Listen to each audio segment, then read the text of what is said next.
पिछली कड़ी में हमने चर्चा की थी कि दिल्ली की तुगलक सेना तैमूर की सेना से बिना कोई विशेष युद्ध किए ही भाग खड़ी हुई।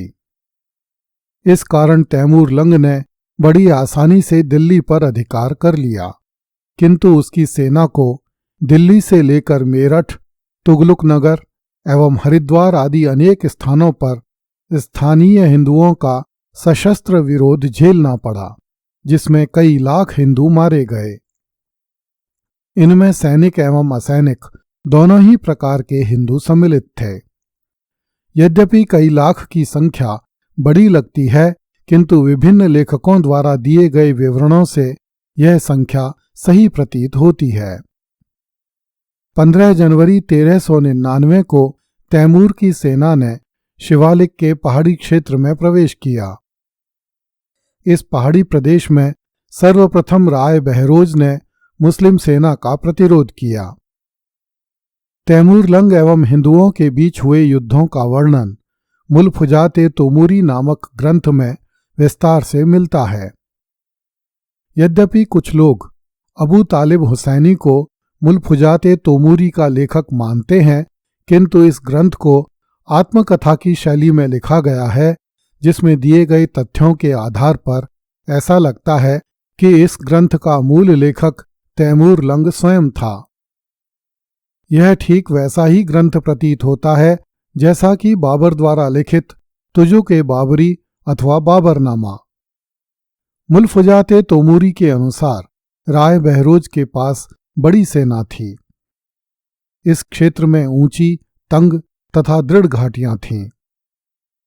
इसलिए राय बहरोज पहाड़ों के राजाओं में सबसे ऊंचा ही नहीं, अपितु हिंदुस्तान के अनेक राजाओं में बड़ा माना जाता था। तैमूर ने लिखा है कि मेरे आगमन को सुनकर राय बहरोज ने अपनी स्थिति बड़ी सुदृढ़ कर ली थी और उस प्रदेश के सारे दुष्ट राय उसके पास एकत्रित हो गए थे।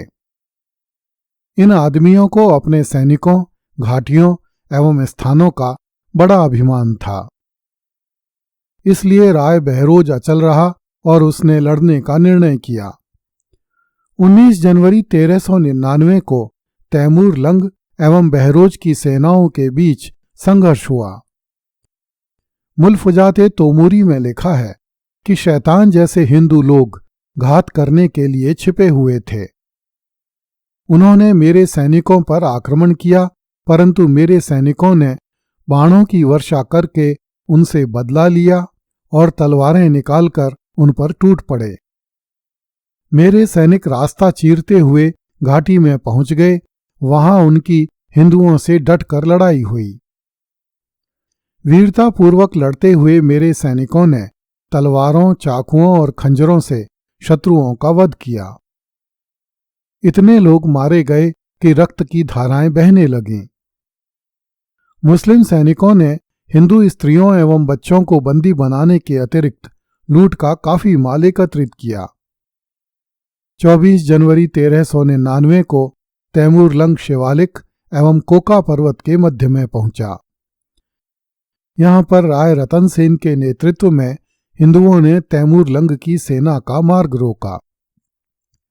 मुल्फुजात-ए-तोमूरी में दिए गए विवरण से पता चलता है कि यह घाटी बहरोज की घाटी की अपेक्षा अधिक ऊंची और अधिक संकरी थी और राव रतन सेन की सेना भी बहरोज की सेना से अधिक बड़ी थी। तैमूर ने अपनी सेना को रतन सेन की सेना पर आक्रमण करने का निर्देश दिया। यज़दी के अनुसार गाजियों द्वारा लगाए गए तकबीर के नारों अर्थात युद्ध घोष के पर्वत में गूंजने से पूर्व ही वे समस्त काफिर भाग खड़े हुए, जबकि मुल्फुजात-ए-तोमूरी में लिखा है कि हिंदू सैनिक तैमूरी सैनिकों के आक्रमण के पश्चात ही युद्ध क्षेत्र से भागे। इस युद्ध में हजारों हिंदू मारे गए, हजारों पकड़े गए तथा लूट का माल बड़ी मात्रा में तैमूर के सैनिकों के हाथ लगा। 25 जनवरी 1399 को तैमूर लंग नगरकोट के मार्ग पर चला। यहां भी हिंदुओं ने तैमूर की सेना का सामना किया, किंतु यहां भी तैमूर लंग पूर्ण रूपेण विजयी रहा। किसी भी मुस्लिम स्रोत में तैमूर की सेना द्वारा नगरकोट के किले पर विजय प्राप्त करने का उल्लेख नहीं मिलता। इससे प्रतीत होता है कि नगरकोट क्षेत्र के हिंदुओं ने तैमूरलंग का सामना नगरकोट की पहाड़ियों में किसी स्थान पर किया होगा। मार्ग में तैमूर को स्थान स्थान पर हिंदू प्रतिरोध का सामना करना पड़ा। जफरनामा तथा मुल्फुजाते तोमूरी के अनुसार 1 महीने के भीतर अर्थात 25 जनवरी से 23 फरवरी 1399 तक तुर्की सेनाएं शिवालिक पर्वत तथा कोका पर्वत के मध्य में रहीं। तदुपरांत वे जम्मू पहुंची। इस बीच काफिरों, मुशिकों और अग्निपूजकों से 20 युद्ध हुए। इस अवधि में हिंदुओं के 7 बड़े किलों पर अधिकार किया गया। मुल्फुजाते तोमूरी में लिखा है कि इस क्षेत्र के अन्य हिंदू शासकों में एक देवराज नामक शासक भी था, जिसने तैमूर की सेना से भयानक संघर्ष किया था। 23 फरवरी 1399 को तैमूर की सेना जम्मू के निकट पहुंची।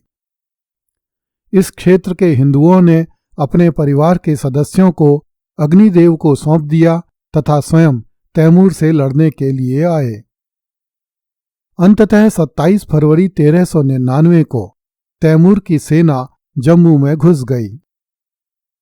मुल्फुजाते तोमूरी के अनुसार उन दुष्टों अर्थात जम्मू के हिंदुओं ने अपने स्त्रियों तथा बालकों को पर्वतों पर भेज दिया। उनका राय काफिर तथा जाहिल हिंदुओं का समूह लेकर मरने मारने के लिए उद्यत था। वह पर्वत के दृढ़ स्थान पर खड़ा हो गया। अंततः 28 फरवरी 1399 को चिनाब नदी के तट पर दोनों पक्षों में तुमुल संघर्ष हुआ। इस युद्ध में राय आहत हुआ तथा बंदी बना लिया गया। तैमूरलंग ने जम्मू के राय से बलपूर्वक इस्लाम स्वीकार करवाया। 2 मार्च 1399 तक तैमूर जम्मू में रहा। 3 मार्च को वह चिनाब नदी पार करके सिंधु नदी की तरफ चला गया। स्वदेश के लिए रवाना होने से पूर्व तैमूरलंग ने खिज्र खां सैयद को मुल्तान तथा दीपालपुर का गवर्नर बना दिया। इस प्रकार भारत के काफिरों को मारकर, उन्हें मुसलमान बनाकर, उनकी औरतों और बच्चों को गुलाम बनाकर, उनकी धन संपत्ति को लूटकर, उनके मंदिरों को तोड़कर 19 मार्च 1399 को तैमूर ने सिंधु नदी पार कर ली तथा अपने देश समरकंद चला गया। तैमूर तो चला गया, किंतु अपने पीछे भारतवासियों के लिए आजादी का एक स्वर्णिम अवसर छोड़ गया। उसके इस अभियान में 2 विलक्षण बातें हुई। पहली तो यह कि उत्तर भारत के हजारों हिंदुओं ने पहली बार बिना किसी राजा के नेतृत्व के स्वयं को अपनी इच्छा से स्थान स्थान पर युद्ध के लिए समर्पित किया तथा मृत्यु देवी का वरण किया। इससे हिंदू जनता में एक नवीन चेतना का संचार हुआ। दूसरी विलक्षण बात यह हुई कि तैमूर ने दिल्ली सल्तनत की कमर तोड़ दी, जिसके कारण अब उत्तर भारत के हिंदू राजा अपने स्वतंत्र राज्यों की स्थापना के लिए नए सिरे से प्रयास आरंभ कर सकते थे। दर्शकों से मेरा अनुरोध है कि तैमूरलंग के आक्रमण की इन कड़ियों के बारे में अपने परिचितों को अवश्य बताएं तथा उन्हें सोशल मीडिया पर लिंक प्रेषित करें, ताकि भारत के लोगों को यह याद दिलाया जा सके कि विदेशी शक्तियों का मुकाबला करने के लिए राष्ट्रीय एकता कितनी आवश्यक है। जनसामान्य तक अपने देश के इतिहास की जानकारी पहुंचाना एक पुनीत यज्ञ है। कृपया इस यज्ञ के भागीदार बनें। धन्यवाद। अगली कड़ी में देखिए, तैमूरलंग के विध्वंस के बाद लोग एक दूसरे से आंख नहीं मिलाते थे।